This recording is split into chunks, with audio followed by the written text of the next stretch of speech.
Function అంటే చాలండి. ఆడవాళ్ళకి చీరలు, జాకెట్లు, వర్కులు, నగలు ఇవే హడావిడనమాట. ఇప్పుడు నేను కూడా అదే హడావిడిలో ఉన్నానండి.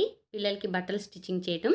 అక్క వాళ్ళ పాపది చిన్న ఫంక్షన్ ఉందండి. శారీ ఫంక్షన్. ఆ ఫంక్షన్ కోసం పిల్లలకి షాపింగ్ అంటే క్లాతులు తీసుకోవటం, లైనింగులు తీసుకోవటం, వాటిని స్టిచ్చింగ్ చేయటం ఈ హడావిడిలో ఉన్నాననమాట. అందుకని చెప్పేసి వీడియోస్ అయితే కొంచెం లేట్ చేస్తున్నానండి. వీడియో స్టార్ట్ చేసే ముందు ఒక చిన్న మాట అండి. ఎవరినైనా సరే, ఎవరితో అయినా సరే మాట్లాడేటప్పుడు గానీ, వాళ్ళని మనం ఒక అంచనా అయితే వేసుకోకూడదండి. కొన్ని రోజులు వాళ్ళ సావాసం చేసిన తర్వాతే వాళ్ళ రియల్ క్యారెక్టర్ అనేది బయటపడిద్దనమాట. చూడగానే వాళ్ళేంటనేది మనకు తెలీదు. కొన్ని రోజులు చూసిన తర్వాతే వాళ్ళ రియల్ క్యారెక్టర్ అనేది బయటపడిద్ది. ముందుగానే మీరు మోసపోతూ ఏది కూడా షేర్ చేసుకోకండి ఎవరితో కూడా. ఈరోజు రెసిపీ వచ్చేసి మెంతికూర టమాటా అండి. చాలా సింపుల్ ప్రాసెస్. ఫస్ట్ అయితే పొయ్యి మీద ప్యాన్ పెట్టుకున్నాను. ఒక టేబుల్ స్పూన్ ఆయిల్ వేసుకున్నాను. ఆనియన్స్ అయితే సన్నగా ఆనియన్ కట్టర్‌లో వేసి కట్ చేసుకున్నాను. అలా